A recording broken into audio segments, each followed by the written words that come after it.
All right. Hello, hello, hello. Yes. How was my day? Well, it's another lunch edition of 511 Thoughts. And so I guess I'll, so two things I'll think about. This is sort of actually three things, right? So the first point is, like I said, this manifestation of extroversion versus introversion. And it's come to my attention that perhaps the reason I think I'm introverted, right, is that I don't like talking to people. And the reason I don't like talking to people is because I have nothing to say, right? And the reason I have nothing to say is because I'm extroverted, right? And so I think what this gets to is the idea that if you're like extroversion is not, because see the dumb version of the definitions is sort of like, oh, extroversion means energetic, talkative, you want to get energy from um having interactions with people, right? And so you could see how at a base, if you take that at face value, it seems a little, sort of contradictory, right? If I don't like talking to people, but yet I'm extroverted, then in other words, like there's something about like I ought to like talking to people, or I ought to gain energy through interacting with people, right? And I suppose like, and but people like would say no, that's not the case. What you're actually doing is you if you have a blank slate, then you're dependent upon the object to talk to you, right? And that's the idea, right? And so that certainly is I mean that's understand, like in other words, like I can see that how you could think that. I do believe though that, like, in other words, I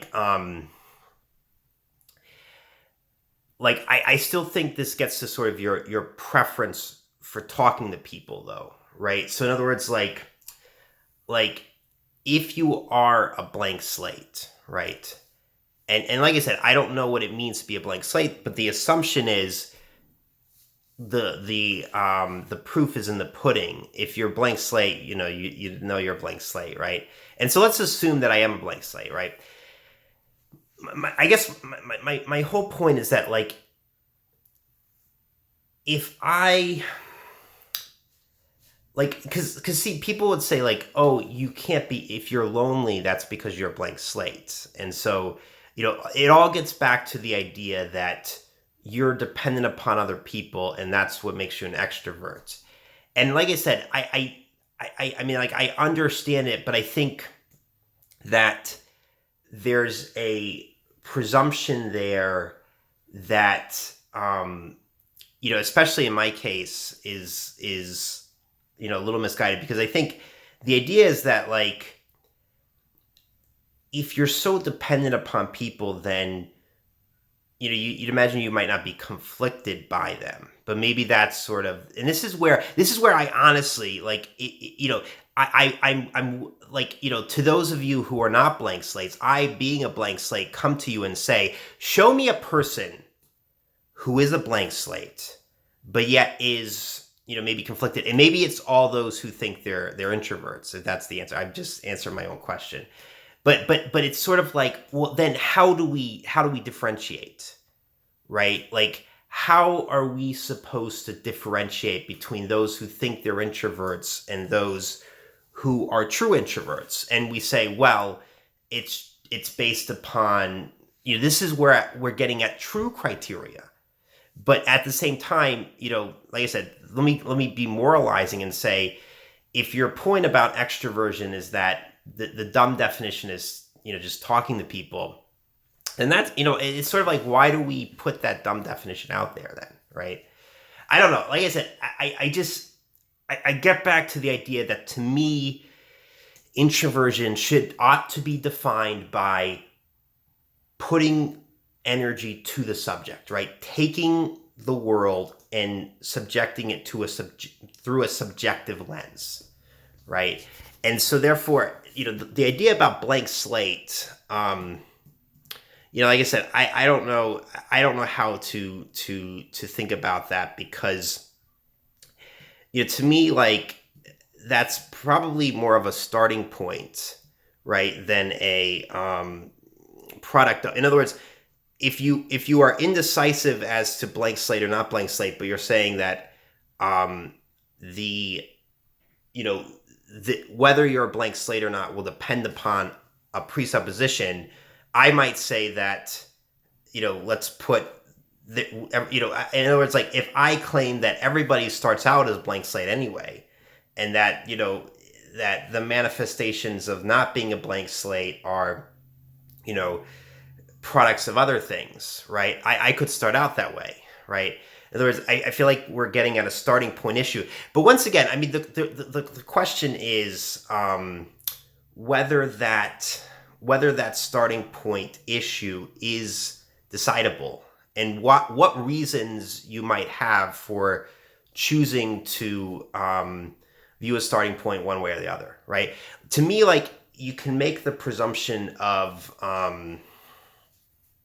talking about, well, I'm going to assume that, let's assume that we're all the same, right? And if you assume we're all the same and then only then differentiate, then, that's a starting, that's an assumption, right? You can say, because I think most blank slate people would probably think that, right? If you assume we're a blank slate, you're assuming that there's sort of not predispositional things, especially in the psyche, that differentiate us.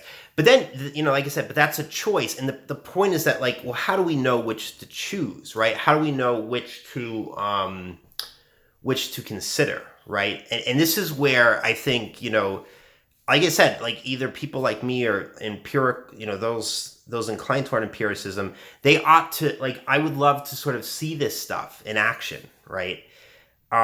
And this is where I say, I would love to say, because like I said, for me, like, and this is where I get back.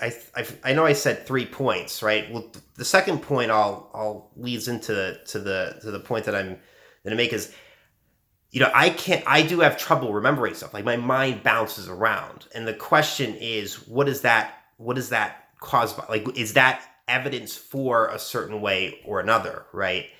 And why, right? Why would it be?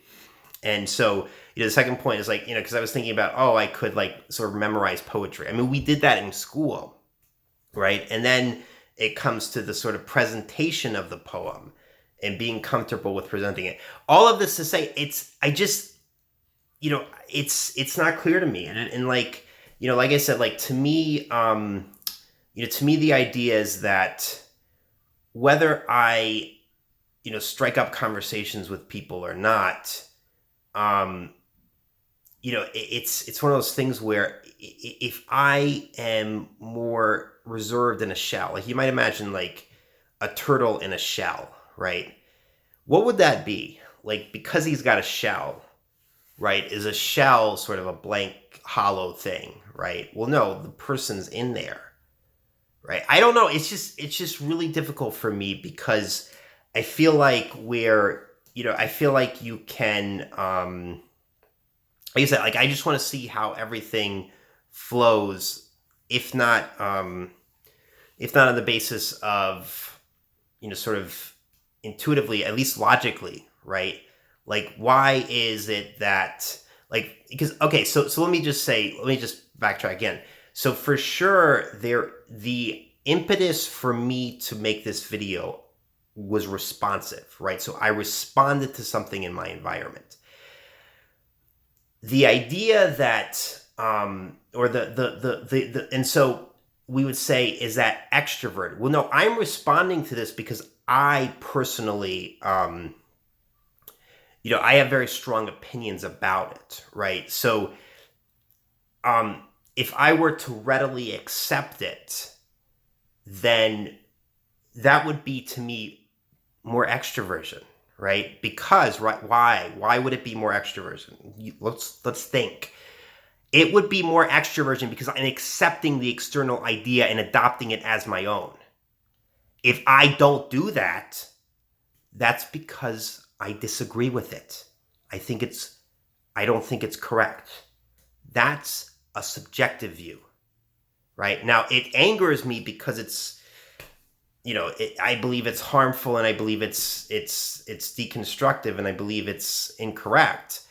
But that's the impetus to make this video, right? The harm caused is the subjective factor, right? I mean, like I said, work with me here. I'm seeing something in my environment for sure.